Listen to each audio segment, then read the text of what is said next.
Assalamualaikum warahmatullahi wabarakatuh. Selamat pagi Ananda semua. Bagaimana kabarnya hari ini? Insya Allah selalu dalam keadaan sehat dan selalu tetap bersemangat. Anak soleh, siap. Anak pintar, oke. Anak hebat, yes, yes, yes. Baiklah, hari ini kita mulai pembelajaran baru tema 4, yaitu subtema yang terakhir, subtema 4. Pembelajaran 1 dan 2. Sebelum memulai pembelajaran hari ini, seperti biasa, let's say basmalah. Bismillahirrahmanirrahim.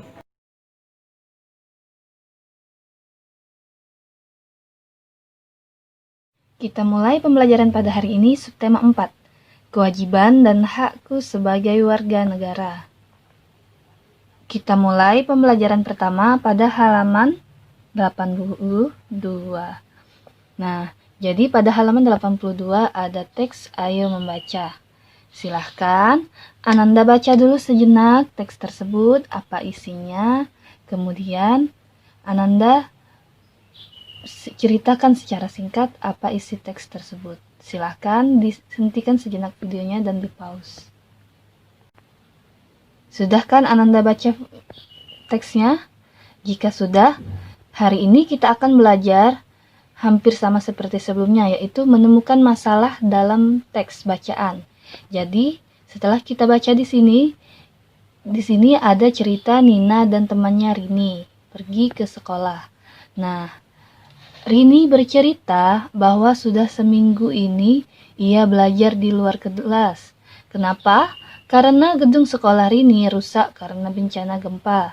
Sebagian ruang kelas masih dapat digunakan, namun ruang kelas Rini tidak dapat digunakan. Nah, jadi ini adalah cerita Rini tentang ia belajar di luar kelas merupakan masalah yang terjadi. Jadi masalahnya ruang kelas Rini rusak karena bencana gempa. Jadi ini adalah masalahnya. Nah, sudah kita temukan masalahnya. Kemudian setelah kita temukan masalahnya, kita cari cara penyelesaiannya. Jika di dalam teks ada, langsung saja kita cari. Jika di dalam teks tidak ada cara penyelesaiannya, berarti Ananda temukan solusi bagaimana cara menyelesaikannya. Bisa seperti ini. Dalam teks telah dijelaskan penyelesaian masalahnya adalah Nina ingin membantu Rini. Jadi kata-kata membantu ini merupakan penyelesaian dari masalah. Yaitu harus membantu, karena dengan saling membantu atau tolong menolong, kita akan menjadi semakin dekat dan semakin akrab dengan teman kita dan juga meringankan beban teman kita. Jadi membantu ini merupakan kata untuk penyelesaian masalah. Jadi di sini Nina ingin membantu Rini. Bagaimana caranya? Nina pun mengajak teman-teman untuk mengumpulkan bantuan. Nina juga ingin mengumpulkan sumbangan dari warga dan juga dari orang tua siswa. Nah, jadi ini adalah penyelesaian masalahnya.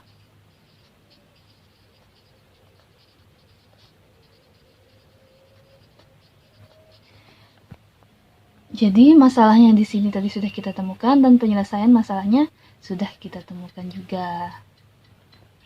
Kemudian buka buku pada halaman 87. Di sini ada gambar Tony. Kenapa Toninya? Iya, sakit gigi. Tony, kenapa Tony sakit gigi? Silahkan Ananda baca teksnya lagi dari halaman 87 sampai 88 ya. Sudah dibacakan teksnya? Jadi kenapa Tony sakit gigi? Karena setiap hari Tony selalu makan permen. Padahal ibunya sudah menasihati Tony agar tidak makan permen berlebihan. Setelah makan permen, Tony lupa menggosok gigi. Nah, jadi ini sudah makan permen setiap hari, lupa gosok gigi. Jadi ini menimbulkan masalah, yaitu Tony menjadi sakit. giginya yang sakit. Jadi masalahnya itu. Masalahnya adalah Tony sakit gigi karena setelah makan permen tidak gosok gigi. Nah, bagaimana penyelesaian masalahnya? Kalau sakit gigi biasanya kemana? Ya, pasti ke dokter gigi. Jangan pergi ke dokter mata ya. Kalau sakit gigi, pergi ke dokter gigi. Jadi, setelah pergi ke dokter gigi, ternyata penyelesaian masalahnya diperiksa giginya. Dan juga, setelah diperiksa, dokter menyarankan Tony untuk rajin menggosok gigi. Ya, karena percuma setelah kita periksa sembuh, masih makan permen Tony-nya. Nggak gosok gigi, sakit lagi. Jadi, bukan hanya diperiksa, tetapi juga rajin menggosok gigi. Nah, tadi sudah kita pelajari. Untuk penyelesaian masalah biasanya ada kata membantu. Selain membantu, ada kata bantu atau menolong. Biasanya juga penyelesaian masalah diselesaikan dengan cara memberikan saran. Nah, di sini ada dokter menyarankan. Nah, ini juga merupakan penyelesaian masalah. Nah, jadi dokter menyarankan atau langsung memberikan saran itu merupakan penyelesaian masalah yang terjadi. Masih ingat kan pelajaran tentang saran itu apa? Sebelum memberikan kalimat saran kepada seseorang, kita harus tahu dulu masalahnya. Jadi sama halnya dengan ini.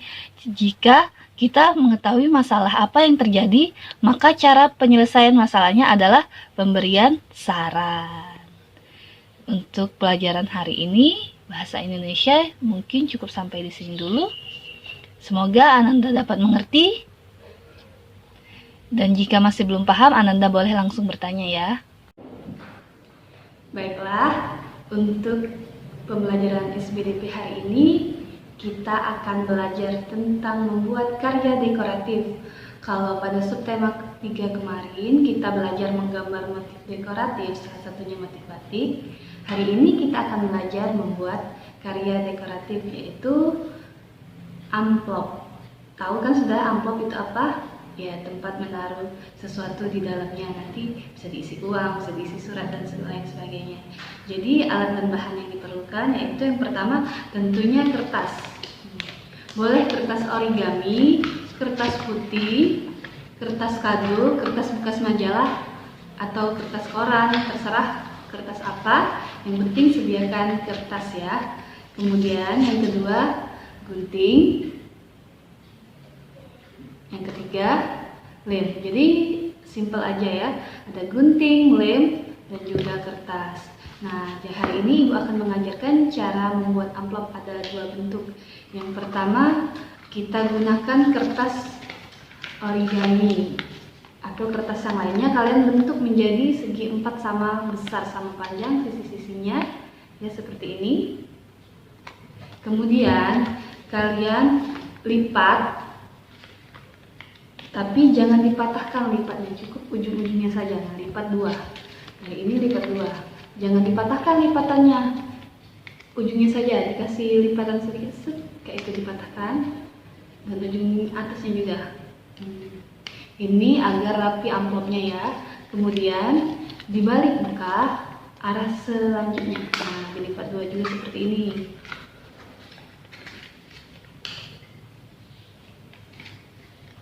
Sama, dipatahkan juga ujung-ujungnya. Tengah-tengahnya tidak perlu dipatahkan.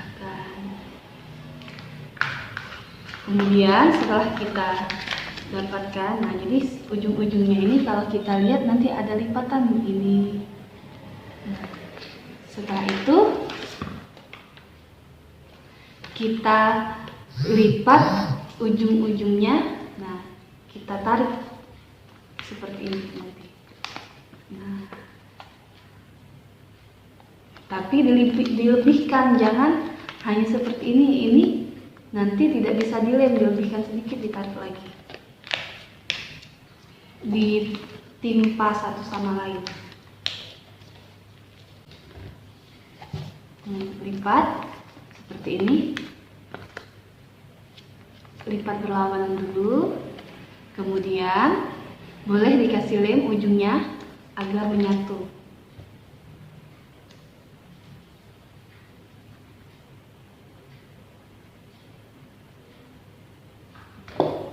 Dikasih lem sedikit aja, ujungnya aja. Di sini ditempelkan. Nah, jadi seperti ini. Kemudian bawahnya.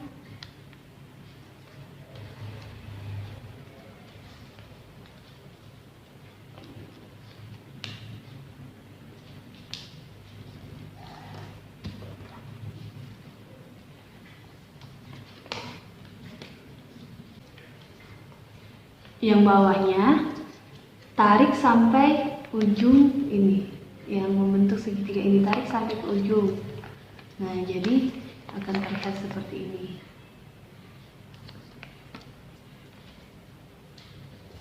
Beri lem lagi, beri lem di, jangan hanya ujungnya, di sekitar sini, di pinggir-pinggir diberi lem. Sudah jadi seperti ini, tinggal yang bagian atasnya kita lipat. Nah, lipatnya pas di segitiga ini. Jadi seperti ini. Ini sudah jadi amplopnya. Boleh kita tambahkan hiasan di ujung sininya.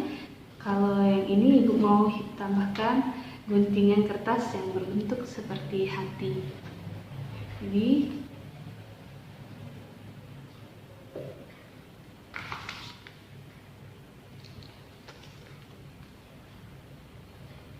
setelah ibu tambahkan hiasan, jadi seperti ini amplopnya. Nah, jadi kemudian untuk yang kedua, kalau yang kedua mau bentuknya panjang seperti ini, kita lipat kedua sisinya seperti ini, ya, lipat dengan rapi. Kemudian setelah seperti ini kita gunting, ya, seperti ini. Kita gunting membentuk setengah hati. Dari bawah, lihat ya, dari bawah miring ke atas.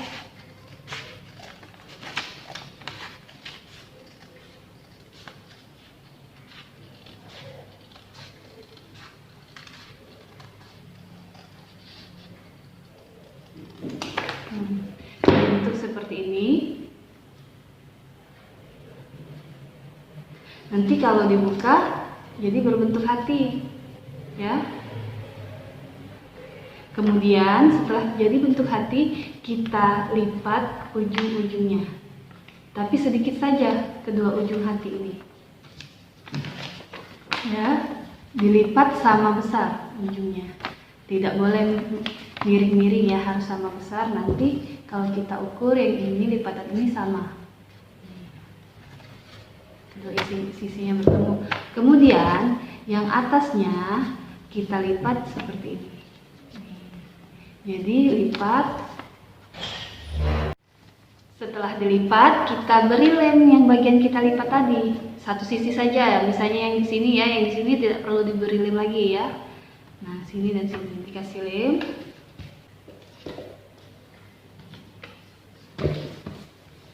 Sudah diberi lem. Nah, jadi nanti tunggu kering.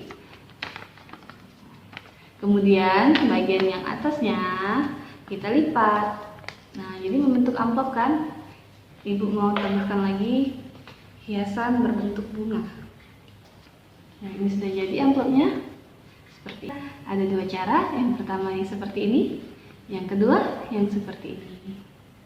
Kemudian kita lanjut lagi pembelajaran untuk matematika. Silakan buka bukunya pada halaman 85 soal nomor 3. Nah, jadi di sini ada istilah titik-titik berikut dengan bilangan yang tepat. Pada subtema 1 kita telah belajar tentang penjumlahan. Kemudian subtema 2 pengurangan. Subtema 3 perkalian, dan sekarang subtema 4 pembagian. Jadi ada hasil ini angka 1 ini yang 1 setelah atau sebelum sama dengan, ini sebelum sama dengan ya. Ada satu angka, berarti ini adalah hasil. Nah, ini hasil. Dan juga ada angka pembagian. Angka pembagiannya yaitu angka yang terletak antara tanda pembagian. Nah, ini Ada tanda pembagian, ini ada angka, dan juga nanti di sini ada angka. Tapi karena titik-titik ya, tidak diisi, nanti kita cari. Nah, ini adalah hasil, ingat ya, yang sendirian hasil, dan angka yang di antara pembagian, baik di depan ataupun di belakang itu adalah angka pembagiannya. Jadi, kita akan belajar tentang pembagian. Nah, untuk pembagian ini hampir sama atau mirip-mirip ya dengan pengurangan caranya. Jadi kita harus memperhatikan letak angka pembagian. Ada di depan atau ada di belakang. Jadi, jika yang pertama, angka pembagiannya terletak di depan, nah di depan ini ya, maka untuk mencari titik-titik ini, caranya adalah dengan angka pembagian dibagi dengan hasil. Maka caranya ini akan berubah menjadi 36 dibagi 4. Boleh Ananda cari seperti ini. 36 dibagi 4, atau langsung Ananda cari. Ini 3 kan tidak bisa dibagi 4, berarti ambil 2 angka, 36 dibagi 4. Berapa perkalian 4 yang menghasilkan 36? Coba dihitung. Iya, jawabannya adalah 9. Jadi 36 dibagi 4 sama dengan 9, kita isi di sini. Coba kita ulangi soal nomor B. Sama, berubah. Angka pembagian yang di depan ya, ingat ya kalau ada yang di depan. Angka pembagian yaitu 55 dibagi, tandanya tidak berubah, dibagi dengan hasil. Hasilnya adalah 5, sama dengan berapa? Nah, jadi kita bagi. 55 dibagi dengan 5. 5 dibagi 5 sama dengan 1. 1 kali 5, 5. Kemudian turun lagi 5-nya. 5 dibagi 5 sama dengan 1. 0. Jadi hasilnya adalah 11. Jadi di sini tulis 11. Nah, untuk yang C silahkan Ananda cari sendiri ya jawabannya.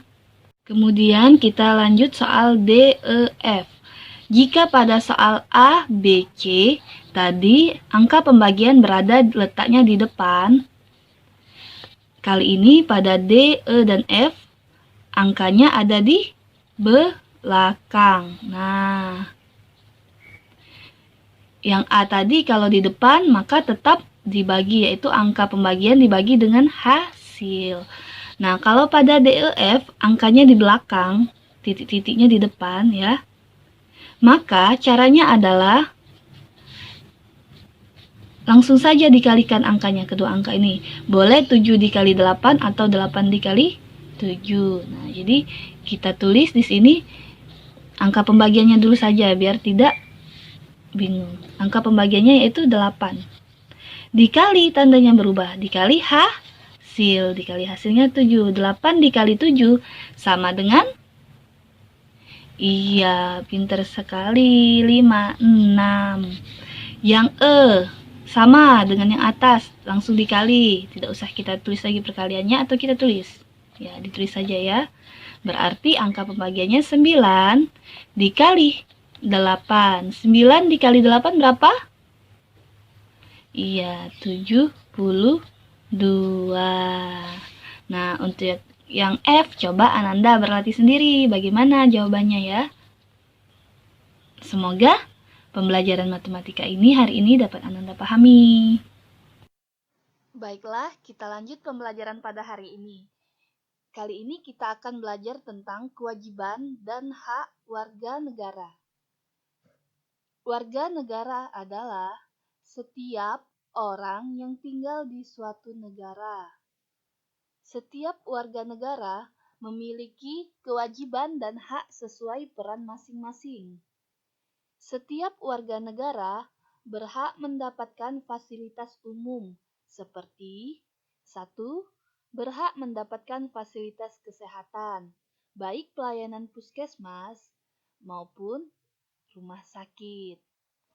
2. Berhak mendapatkan fasilitas pendidikan.